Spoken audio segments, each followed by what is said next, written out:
Video we are going to see how Monte Carlo method of reinforcement learning works.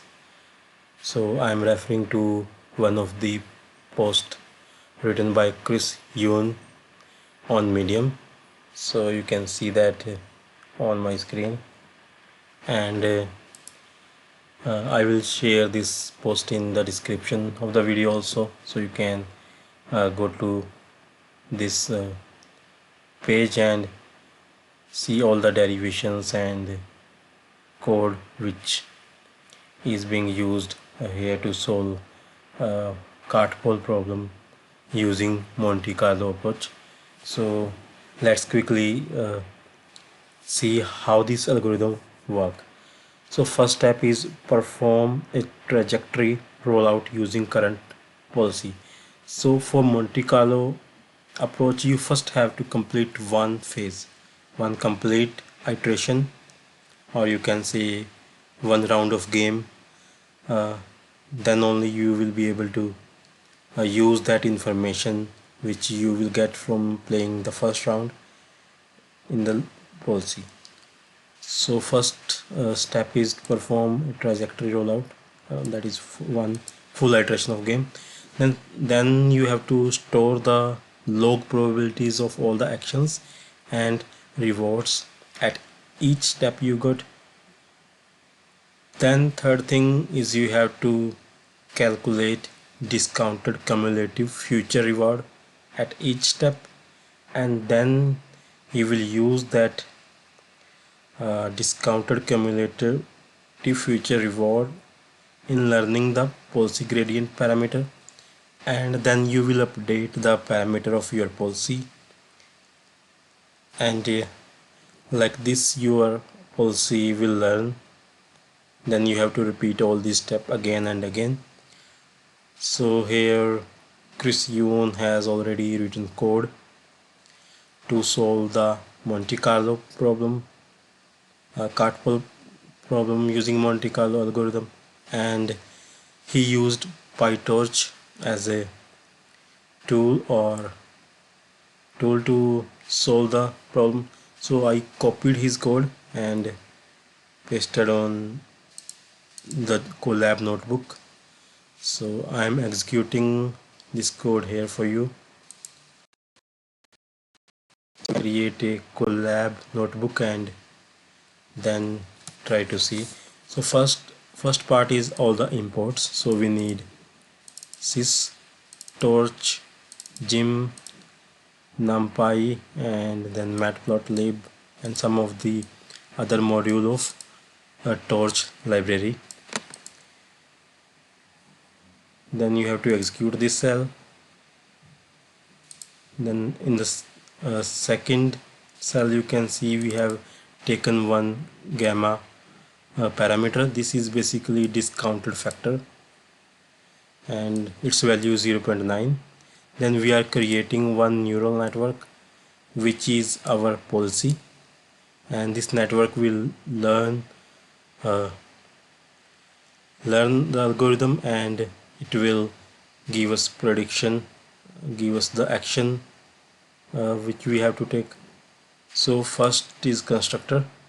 Here in constructor it is this parameter, self parameter, then number of input, number of fractions which is 2, number of inputs it will be 4, then hidden size is the size of your neural network, then here's the learning rate. So here we have saved actions in one of the local variable. Then we created first layer which is a linear layer from the neural network package, and we provided its number of inputs and hidden size. Then second layer will be first parameter will be hidden size of the first layer, output of the first layer, and then the number of action which is the final output of the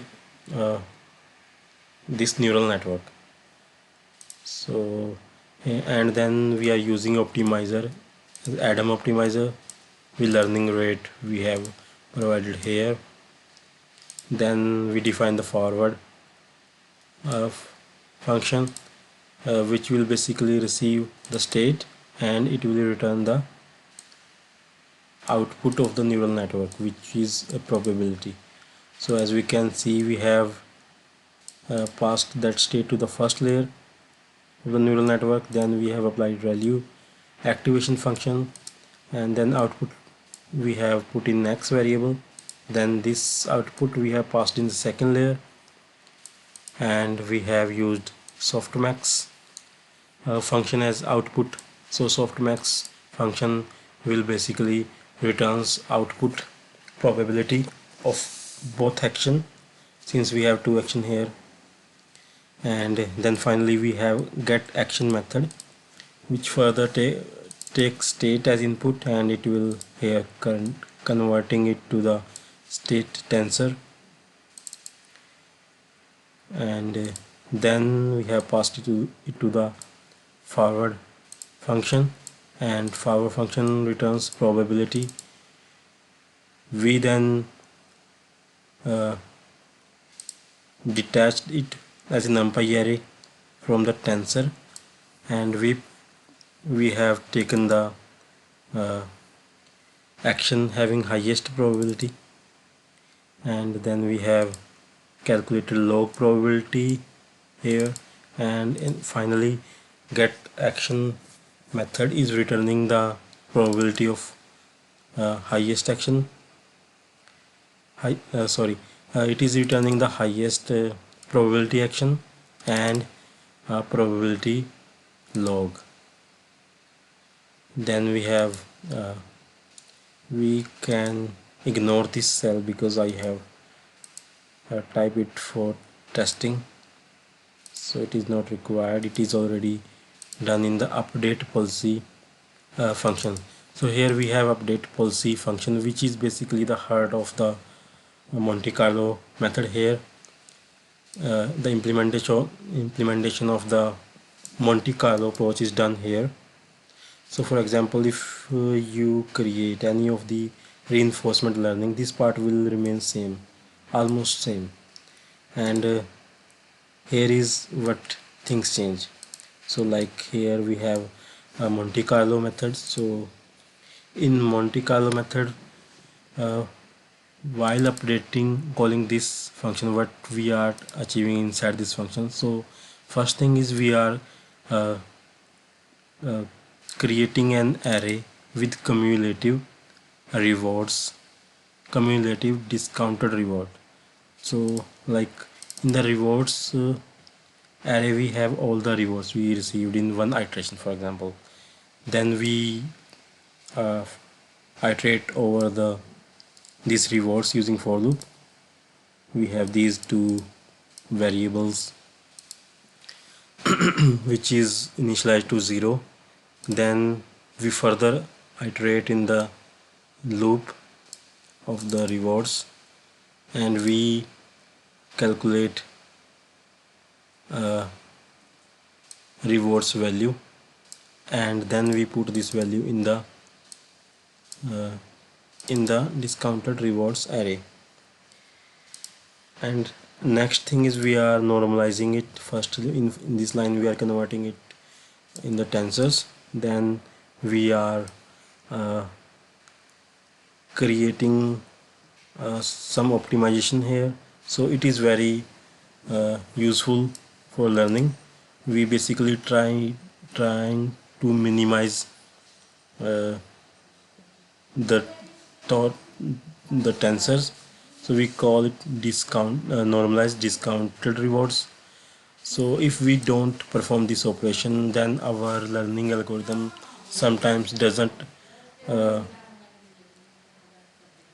learn properly. It keeps fluctuating.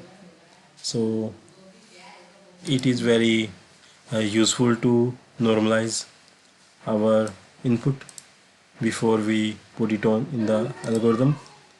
Then here we are